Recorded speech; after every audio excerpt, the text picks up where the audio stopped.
श्रीकृष्णपरब्रह्मणे नमः। ॐ अथ चतुर्दशोऽध्यायः गुणत्रयविभागयोगः। श्रीभगवानुवाच परं वो यः प्रवक्ष्यामि ज्ञानानां ज्ञानमुत्तमं यज्ञात्वा मुनयः सर्वे परां सिद्धिमितो गताः। इदं ज्ञानमुपाश्रित्य मम साधर्म्यमागताः सर्गेऽपि नोपजायन्ते प्रलये न व्यथन्ति च। मम योनिर्महद् ब्रह्म तस्मिन् गर्भं दधाम्यहं सम्भवः सर्वभूतानां ततो भवति भारत। सर्वयोनिषु कौन्तेय मूर्तयः सम्भवन्ति याः तासां ब्रह्म महद्योनिः अहं बीजप्रदः पिता।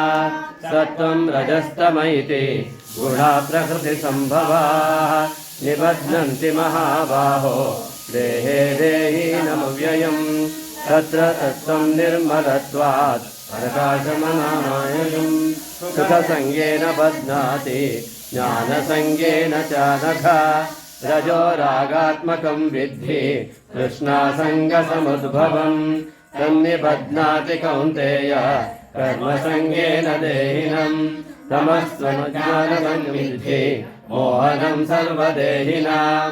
प्रमादालस्य निद्राभिः तन्निबध्नाति भारत। सत्त्वं सुखे संजयति रजः कर्मणि भारत। ज्ञानमावृत्य तु तमः प्रमादे संजयत्युत। रजस्तमश्चाभिभूयः सत्त्वं भवति भारत। रजसत्त्वं तमश्चैव तमः सत्त्वं रजस्तथा। सर्वद्वारेषु देहेऽस्मिन् प्रकाश उपजायते। ज्ञानं यदा तदा विद्यात् आरम्भः कर्मणामशमस्पृहा जायन्ते विवृद्धे भरतर्षभ। अप्रकाशो प्रवृत्तिश्च प्रमादो मोह एव च।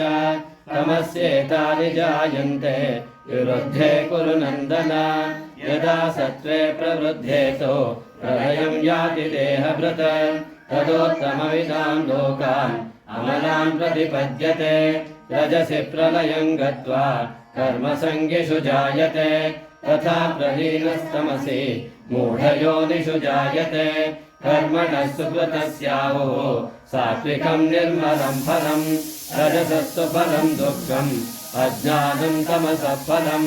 सत्त्वात् संजायते ज्ञानं रजसो लोभ एव च। प्रमादमोहो तमसः भवतो ज्ञानमेव च। ऊर्ध्वं गच्छन्ति सत्त्वस्थाः मध्ये तिष्ठन्ति राजसाः। जगञ्जगुणवृत्तिस्थाः अधो गच्छन्ति तामसाः। नान्यं गुणेभ्यः कर्तारं यदा द्रष्टानुपश्यति। गुणेभ्यश्च परं वेत्ति यद्भावं सोऽधिगच्छति। गुणानेनानि देहि देहसमुद्भवान् जन्म मृत्युजरा दुःखैः विमुक्तो मृतमश्नुते। अर्जुन उवाच कैर्लिङ्गैः स्त्रीन् गुणानेतान् अतीतो भवति प्रभो। किमाचारः कथं चैतान् स्त्रीन् गुणानुवर्तते। श्रीभगवानुवाच प्रकाशं च प्रवृत्तिं च मोहमेव च पाण्डव। न द्वेष्टि सम्प्रवृत्तानि न निवृत्तानि काङ्क्षति। उदासीनवदासीनः गुणैर्यो न विचार्यते। गुणा वर्तन्त इत्येव योऽवतिष्ठति नेङ्गते। समदुःखसुखस्पृद्धः समदोषाश्रुकाञ्चनः। तुल्यप्रिया प्रियो धीरः तुल्यनिन्दात्मसंस्तुतिः। मानापमानयोः तुल्यो मित्रारिपक्षयोः। सर्वारम्भपरित्यागी गुणातीतः स उच्यते।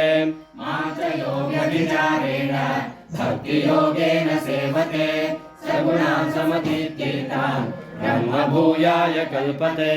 ब्रह्मणो हि प्रतिष्ठाहम् अमृतस्य व्ययस्य च शाश्वतस्य च धर्मस्य सुखस्यैकान्तिकस्य च ॐ तत्सदिति श्रीमद्भगवद्गीतासु उपनिषत्सु ब्रह्मविद्यायां योगशास्त्रे श्रीकृष्णार्जुनसंवादे गुणत्रयविभागयोगो नाम चतुर्दशोऽध्यायः।